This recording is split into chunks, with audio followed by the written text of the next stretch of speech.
has been an eventful week for Mandy and Maurice since we last spoke on them. Mandy started the GoFundMe, and so far they've raised a little bit under $200. Since the money hasn't been flowing in as freely as Mandy would like, she has been trying to organize other ways to receive assistance. So she ended up posting on this one website. She said, favorite meals are restaurants, seafood for my daughter and husband. They like shrimp, crab, preferably. And wife enjoy anything chicken, steak, pasta, meatloaf, lasagna, spaghetti, restaurants, Cheesecake Factory, Chili's, Red Lobster, BJ's Pizza, Wingstop, Cane's, McDonald's, Jack in the Box, Panda Express, salads, corn, fruit, green beans, asparagus. You know, they had to throw in the green beans and asparagus to balance it all out. You can't forget your greens. And then in the special instructions, they said, we would prefer to meet not at home because we have a popular following on social media and a lot of haters, and we don't really want anyone to know where we live for safety. Okay, I can understand not wanting to put your address out there, but that might be a deterrent for some people reading that you have all these haters on the internet. And she said, I created that other donation site, not for the food for donations, but it's also for food because it's called Meal Train. I cook every day for my family. I deleted it because we had some keyboard gangsters feeling froggy, but it ain't gonna leave. We don't need the drama, just the help. Keep your comments and hate to yourself or to y'all little hate group because y'all don't want no smoke in real life. Then Mandy posted and she said she needed to borrow $10 from someone to pay her phone bill. And she said, I hope because I asked to borrow $10 for an hour, people don't think I'm broke. I said it clear, my card was locked and my banking app was under construction and I was short $10 on getting my baby's phone. I had money in a different account, I just couldn't use it because it was locked and the bank was under temporary construction, but thanks to Ashley, appreciate you, girl. And I think this is where a lot of people just get confused. You know, she's asking for money on GoFundMe, you know, yet they flash this money all the time. And then here she is saying, oh, don't worry, here's my monthly spend, trying to act like she's spending $38,000 a month. But some people on Reddit were quickly able to clock that this is a post that she has posted multiple times before, and she has actually posted this same exact screenshot just a year or two ago. Okay, quick correction because I'm like half asleep right now. So she's trying to act like she has spent $38,000 in the last 3 months, acting like she spends almost $9,000 monthly. And then she is still on the kick of trying to get the Mandy Maurice Reddit page banned. And she finally had success. I think Mandy's probably celebrating because she was able to get the group shut down. She claimed that she was having her and all her followers report the group on a daily. And she said, finally figured it out. Gotcha. Of course, once that page was banned, multiple other pages started coming up. Somebody made a page called Maurice Manly, and that was quickly banned. And she said, heard y'all tried another one. Don't mention our names, period. It will keep getting deleted. They watching like a hawk after my letter and emails. I'm done playing with y'all. And I guess these groups that are trying to be remade keep getting deleted because they're being found to be repurposed versions of the original group that was deleted. Then Mandy said, I'm letting y'all know now. I look at who watches my stories, who watches first, who are always watching every story daily, who doesn't ever heart it or respond, whose page looks fake. It's 2025 and I'm done playing with the lurkers, the non-talkers, or non-supporters. Y'all getting blocked fast. I swear, if my story gets posted on anyone else's YouTube page, channel, or gossip page, I'm gonna go look at who watched it and decide who getting blocked, I promise. So Mandy's saying she's done playing around with everybody. And then she said, oh, and my man can still have kids and sexual activity. Y'all slow. He can feel everything above his knees. All his feeling is coming back in his entire lower half. My man will walk again. Believe that. And I can't find the exact post she made talking about having kids with Maurice, but after my last video, she said, yeah, me and Maurice are trying to have a baby in the next year. It seems like these two have been trying to have a baby forever since they met. They've been talking about having a baby, getting married, finally divorcing Jessica, and none of those things have actually followed through, it seems like. And then Mandy posted that not only is she trying to get knocked up by Maurice, but she's trying to have him adopt her daughter.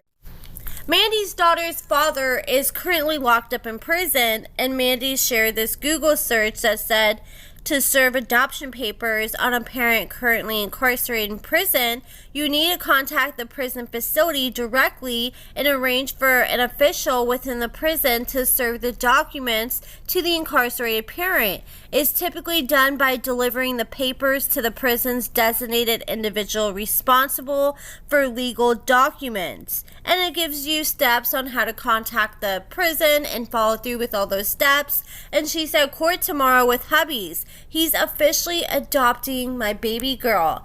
Then she shared another Google search where she said if an incarcerated parent refuses to sign their rights over for adoption, the prospective adopted parents can still pursue adoption by going through a court process to terminate the biological parent's rights based on abandonment or unfitness due to their inability to provide for the child while incarcerated, which for the child would then allow the adoption to proceed without their consent. However, this requires legal action in a court hearing to prove that the parent is unfit to provide for the child. And she said, literally so excited. I already have full custody of baby girl. This adoption is going to go smoothly and baby girl will finally carry his last name. And you know, I have my doubts just because this is Mandy and Maurice we're talking about. But again, say this is something that they're really doing, which I still have doubts that they are. I don't think this is the best time to be pursuing something like that because she's claiming she's not currently working. She has this GoFundMe to try to help out with her bills, and they claim that she is struggling to put food on the table right now, but she wants Maurice to adopt her daughter when he doesn't even take care of his biological kid. And not only that, Maurice is really not even a place to physically take care of himself. Like, I bet the daughter takes care of him more than he takes care of her. Yeah, he's going to be adopting the child. And not only that, it costs a lot of money. Like, one person was talking about it on Reddit, and they claim that they've actually went through this exact process, and they said that it was around $1,500. And not only that, it takes a lot of time and paperwork. They said it took us 6 months of hearings and paperwork before my husband was allowed to legally adopt my daughter. Another question I have is, if Maurice did adopt this child, wouldn't he have to prove that he can financially provide for this child? And I feel like he can barely provide for himself right now, let alone provide for another child. At this point, I feel like we're going to be waiting a long time for this adoption, just like we've been waiting a long time for Maurice and Jessica to actually get divorced. I remember seeing Mandy and Maurice claim they had started the paperwork. They sent the paperwork over to Jessica, but claimed they couldn't get her to sign it or something like that.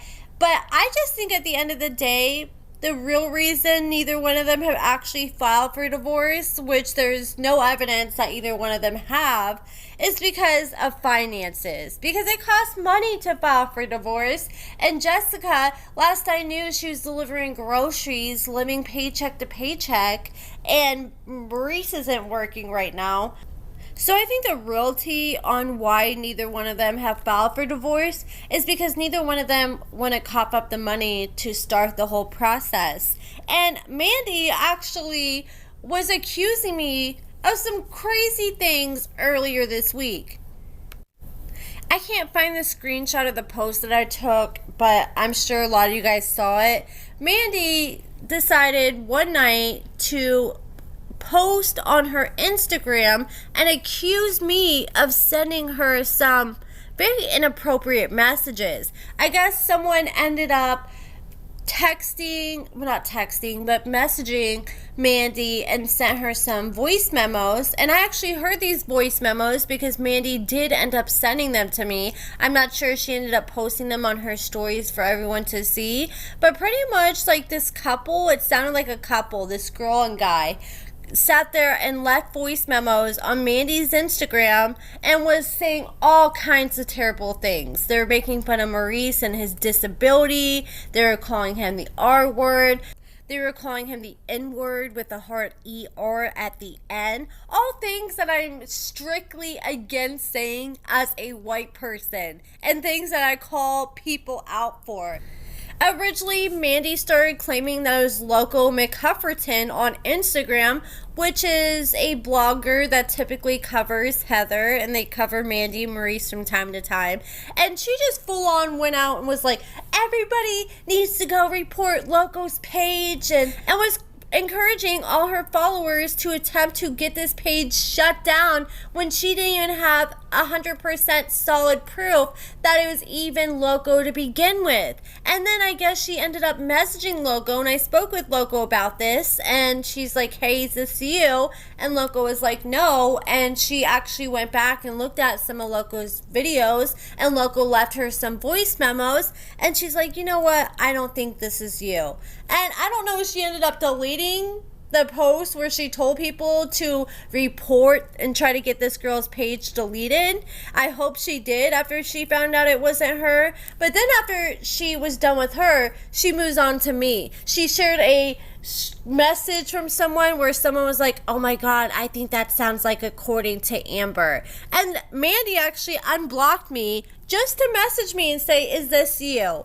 And I was like, girl, that is not me. And I instantly responded with a voice memo, and that's even before I heard about Loco and her's conversation. I instantly responded with a voice memo, and I'm like, girl, you can listen to this voice memo, you can compare it to what you got all you want. I'm gonna leave you this voice memo because I have nothing to hide, and I want you to compare the voices. And I have a very distinct voice. I got a high pitched kind of squeaky voice, and this voice was nothing like mine. It was nothing like Loco's voice. But Mandy still wanted to convince some of her followers that it was possibly me. I got a few really hateful messages in my message request after she ended up posting that, accusing me of being the person who sent those DMs. I know Loco ended up getting some really hateful messages on her message request.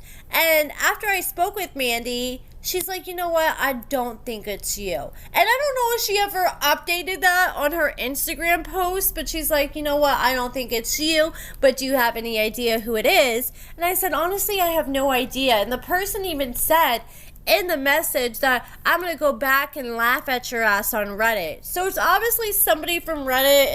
Like I said, Mandy eventually said she didn't think it was me, but still, you gotta be careful before you come out and just start telling people to report people's pages and trying to get their pages deleted over some accusations when you don't even fully 100% know who's messaging you. And I don't think she has figured it out, but honestly, if that was her, I wouldn't even really be worried about it. It's just some randos on the internet.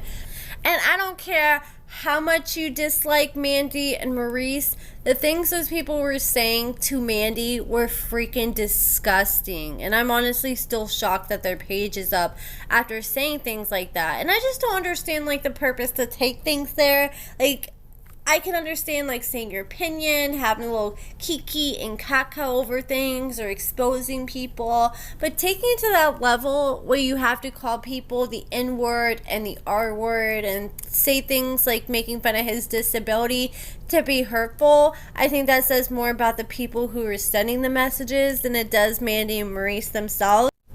There was another post Mandy made that I can't find, but I'm remembering as I'm talking about all this, where she said that Maurice can actually feel his legs and he's slowly being able to have more feeling in his legs as the days go on.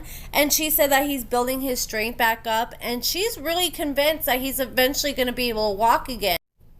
I really hope that he is able to eventually walk again and he's able to gain back a lot of strength to where he's almost back to where he was before he got shot. Like, I don't think he's ever going to be 100%, but I hope he gets as close as possible as he can. And Mandy acts like she's going to stick right by his side the whole time. But that is it for this video, guys. Let me know what you guys think about everything in the comments below. Give this video a thumbs up, subscribe, and thank you so much for watching.